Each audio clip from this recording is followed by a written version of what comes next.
Assalamualaikum warahmatullahi wabarakatuh. Innal hamdalillah nahmaduhu wa nasta'inuhu wa nastaghfiruh wa na'udzu billahi min syururi anfusina wa min sayyiati a'malina. May yahdihillahu fala mudilla lahu wa may yudlil fala hadiya lahu. Asyhadu an la ilaha illallah wahdahu la syarika lah wa asyhadu anna Muhammadan abduhu wa rasuluh. Allahumma sholli ala Muhammad wa ala ali Muhammad. Bapak Ibu sekalian, mari kita panjatkan puji syukur kehadirat Allah Subhanahu wa taala, Tuhan Yang Maha Esa, bahwa hari ini kita diberikan kesehatan sehingga masih mampu untuk berpuasa, terlebih berpuasa, sholat berjamaah yang tadi di masjid, kemudian mendengarkan tausiah, walaupun istilahnya sampaikanlah walaupun satu ayat. Ya ini nanti betul-betul satu ayat ini. Pak Yahmani yang mestinya mengisi, kemudian beliau sakit. Mudah-mudahan Pak Yahmani segera diberikan kesehatan. Salawat dan salam marilah kita panjatkan kepada junjungan Nabi besar Muhammad SAW bersama keluarga dan sahabatnya. Sungguh pada saatnya nanti kita akan bahagia kalau kita nanti pada saat di yaumul akhir itu dilindungi oleh Rasulullah SAW. Karena tidak ada perlindungan waktu itu, tidak ada syafaat kecuali dari Rasulullah yang bisa menyelamatkan kita. Saudara-saudara sekalian, di dalam ayat Al-Quran yang awal, ya, itu awal sering kita berpikir kenapa awal itu dikasih surat Al-Baqarah, awalnya dengan Alif Lam Mim. Terus kemudian yang terakhir itu juz 30 itu ayat-ayat yang pendek. Bahkan dia lebih kepada yang terakhir surat Al-Ikhlas. Justru orang-orang yang tidak mengenal Islam ketika dia membaca terjemahan, mempelajari Al-Quran, dia membukanya itu ya seperti membuka buku. Membuka buku dari depan, dari kanan ke kiri. Padahal Al-Quran kita itu dibuka dari kiri ke kanan. Dia nggak tahu urutan membaca Al-Quran itu seperti apa, tapi ketika buka ya kayak buka buku biasa dari sini. Yang dibaca adalah Al-Ikhlas. Nah, di situ bahkan beberapa kali orang itu langsung kena. Qul huwallahu ahad, Allahu samad, lam yalid wa lam yulad wa lam yakul lahu kufuwan ahad. Itu antitesa dari di mana ajaran Kristen, ya, Katolik, bahwa ada ajaran Trinitas. Kalau di sana udah jelas bahwa ajarannya adalah tauhid, hanya satu Tuhan. Jadi luar biasa. Tapi yang mau saya sampaikan itu justru yang di depan. Di depan menurut Al-Quran, ya, di depan itu berarti Al-Baqarah. Bismillahirrahmanirrahim. Alif Lam Mim. Dzalikal kitabul la raiba fihi hudan lil muttaqin. Ini adalah kitab Alif Lam Mim yang kita tidak tahu artinya. Dzalikal kitabul la raiba fihi. Ini adalah kitab petunjuk bagi orang hudan lil muttaqin, orang yang bertakwa. Jadi Al-Quran itu tingkatannya lebih tinggi. Kalau mau meyakini bahwa Al-Quran itu lebih tinggi daripada cuma beriman. Jadi petunjuk bagi orang bertakwa. Jadi orang itu dari Islam dulu, Islam, kalimat syahadat, ya, melakukan sholat, puasa, itu ya rukun Islam, ya. Kemudian dia beriman. Ketika dia beriman itu masih ada tingkatan lagi, yang di atas adalah bertakwa. Nah, orang-orang bertakwa itu tempatnya nanti di surga. Nah, Al-Quran ini memang petunjuknya bagi orang-orang yang bertakwa. Jadi kalau orang yang sudah suka membaca Al-Quran, membuka, mempelajari, itu tahapannya sudah tahapan pada takwa. Begitu sulit memang. Tapi anehnya orang-orang desa, orang desa, mungkin orang tua dari kita yang masih tinggal di desa, itu justru bacaan yang dia suka buka itu adalah Al-Quran. Kita beda. Ketika kita kuliah, dibuka buku bacaan, ya mau tidak mau, ya Kalau buka Al-Quran malah nggak lulus kita. Enggak Bu, nggak ada jawabannya di sana. Beda sekarang, kandungan Al-Quran juga ada di dalam handphone. Jadi kita lihat di sini kita tahu. Nah, apa yang selalu saya kagumi di awal, Dzalikal kitabul la raiba fihi hudal lil muttaqin, petunjuk bagi orang bertakwa. Alladzina yu'minuna bil ghaibi wa yuqimuna sholata wa mimma razaqnahum yunfiqun. Yaitu orang yang percaya hal yang gaib. Jadi kita ini harus percaya pada hal yang gaib. Yang itu berbeda dengan orang yang tidak beriman, nggak percaya dia. Saya itu pernah bertemu dengan orang yang ateis. Memang nggak percaya dia. Begitu meninggal mati ya udah mati. Jadi dia melihat kita ini kaget bahwa ada kehidupan setelah itu, nggak masuk bagi dia. Dan begitu mati ya sudah mati. Nah kita yang biasa udah tahu bahwa ada kehidupan setelah itu, kita juga kaget loh. Nggak percaya sama sekali, dianggap sepele gitu aja. Setelah selesai ya sudah, nggak ada pertanggungjawaban. Maka itulah kalau kita melihat bahwa banyak orang-orang yang tidak percaya bahwa setelah itu dia meninggal, nggak ada pertanggungjawaban. Habis-habisan dia mencari kekayaan. Udah kekayaannya numpuk, hotel ada, perusahaan banyak, rumah di mana-mana, mobil di mana-mana, pokoknya kekayaannya banyak. Lah kok umurnya, ya anggaplah umurnya sampai 100 sudah nggak bisa makan loh ya itu ya.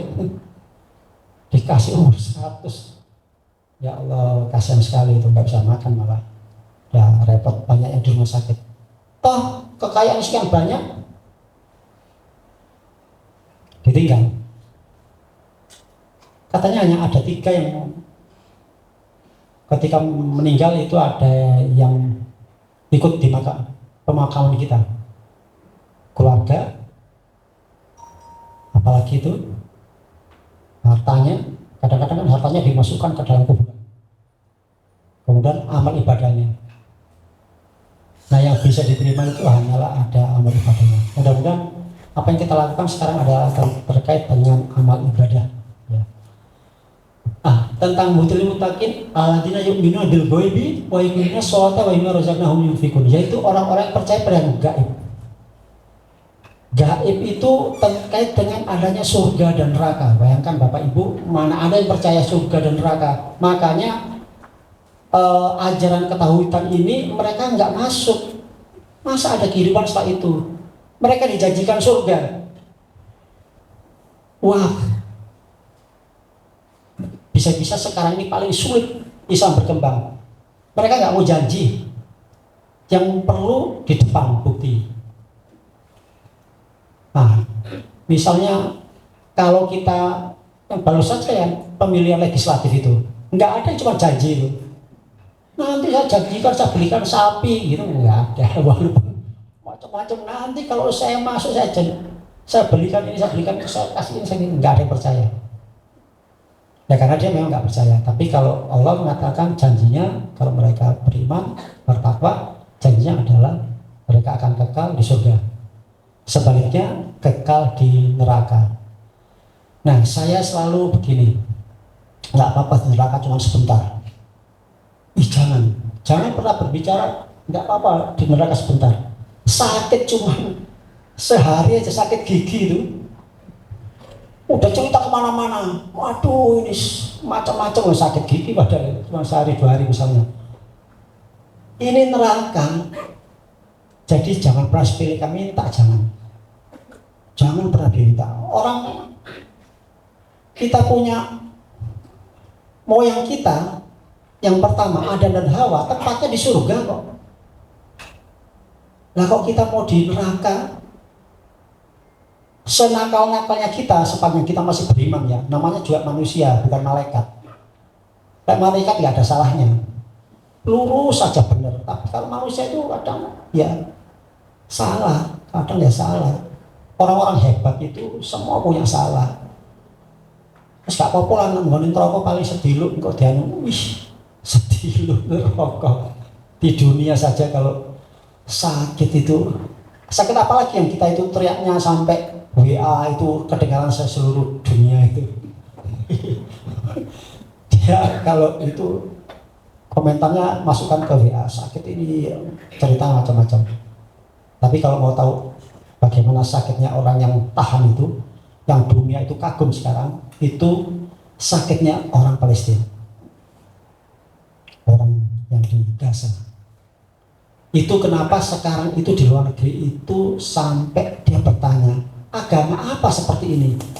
Ini agama apa orang dibikin seperti itu, disiksa seperti itu, disakiti seperti itu, dia masih bisa tersenyum bahwa Allah akan memberikan kebaikan nanti. Percaya pada itulah orang-orang yang sudah takwanya tingkat tinggi. Jadi kalau lihat ke sana itu sering kita melihat, sekarang ini mereka berebut makanan. Kalau kita lihat ya, gandum yang jatuh berceceran diambil. Kadang kalau lagi buka puasa terus ingat orang Palestina itu, rasanya juga di sini ngecek. Waduh, mereka ini lagi kesulitan. Sementara di depan itu makanan banyak. Ya, tapi saya yakin banyak umat Islam yang dekat-dekat situ yang melakukan membantu. Termasuk orang-orang Indonesia terus bergerak untuk memberikan bantuan. Itulah mereka melihat ada agama yang seperti ini pasti benar. Bagaimana pengikutnya itu masih tetap waras, bahwa dia itu tetap percaya bahwa Allah itu akan membantunya.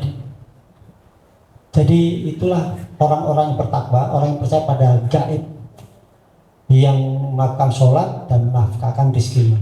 Orang-orang seperti itu yang insya Allah nanti di akhirat di sana mendapatkan hadiahnya adalah surga. Nah, itu singkat ya, singkat yang bisa saya sampaikan, karena saya biasanya kalau membaca Al-Quran di situ tentang yang gaib, kuncinya memang di sana. Orang-orang yang percaya pada yang gaib, maka baca Al-Quran, banyak sekali yang gaib. Perang Badar diturunkan 1000 malaikat, nanti bisa dicek ya, 1000 atau 3000. Jadi kalau lihat film Harry Potter atau apa itu yang digambarkan dia sudah kalah, bagaimana supaya dia menang itu dia punya perjanjian dulu dengan arwah. Dia udah datangin arwah, itu saya gambarkan ya. Arwah didatangin, ditunjukkan pedangnya, saya putranya raja ini. Kau dulu pernah berjanji akan membantu saya kalau kerajaan kami diserang. Kaget ya, dia ingat janjinya. Jadi itu sudah arwah, sudah di kuburan. Dia ingat bahwa itu janjinya, maka dia bangkit. Semua arwah itu dibangkitkan hanya untuk ikut membantu anaknya raja yang dulu pernah dijanjikan. Jadi mereka terinspirasi bagaimana malaikat yang nggak kelihatan. Kalau film kan kelihatan siluet-siluet, tapi gambarnya kan ada gambar dan ada siluet kan bisa kalau di film itu kan kelihatan ya, terang dia. Nah, termasuk perang Badar itu disebutkan dibantu, disebutkan juga dalam Al-Quran. Ingatlah ketika kau dalam keadaan takutan atau apa terus datang, dibantu. Nah, kalau percaya kepada hal yang gaib terus diperkuat, dikembangkan, maka hasilnya seperti yang di Gaza. Di Gaza itu orang nggak takut sama sekali itu, orang Palestina itu. Bahwa di depan itu dia akan mati itu nggak takut ya. Jadi itu yang luar biasa kalau mereka sudah niat, tingkatannya sudah sangat tinggi. Mudah-mudahan ya kalau kita masih hidupnya masih di sini mungkin agak kesulitan bisa seperti mereka ya. Tapi kalau kita misalnya ada di sana, nah misalnya Pak Ahmad di sana, cepet ya wis. Jadi ini kalau si enom wani, masuk aku sih itu gak wani gitu ya. Iya, soalnya waktu itu jadi itulah enaknya di Gaza, di Palestina itu. Jangan dikira orang-orang Palestina itu tidak enak. Enak dia di sana itu. Tahu urip kan cuma sebentar. Tapi dia berpeluang setelah dia meninggal dia dapatkan surga yang disajikan. Makanya tidak pernah takut dia itu tarung itu dengan senjata yang seadanya. Dan Allah betul-betul membantunya. Ya mudah-mudahan kita bisa seperti itu. Dan sungguh kadang-kadang saya juga iri ya. Bisa nggak ya orang-orang seperti orang-orang Palestina itu ada di tempat kita, itu berapa orang gitu kita melihat. Karena itu biasa nular. Orang-orang seperti itu nular. Orang-orang yang penceramah-penceramah, Bapak Ibu kalau melihat sekarang penceramah ya, ada si Syafiq Basalama, Risa Syafiq Basalama, ada Khalid Basalama, orang-orang asli dari sana, Madinah. Itu nyaman. Atau orang kita, sejuta dai, siapa? Zainuddin MZ. Itu muncul lagi loh sekarang ini. Banyak sekali, dan enak. Ternyata memang Zainuddin MZ itu enak. Saya ingat ketika saya di Surabaya, rasanya yang paling terkenal itu cuma satu, Zainuddin MZ. Kalau dia datang itu, wow, rame itu, lapangan tuh full.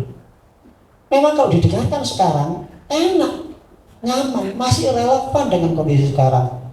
Zainuddin MZ itu, itulah orang-orang yang diberikan kemampuan untuk menyampaikan dakwah, dan banyak sekali orang-orang seperti itu.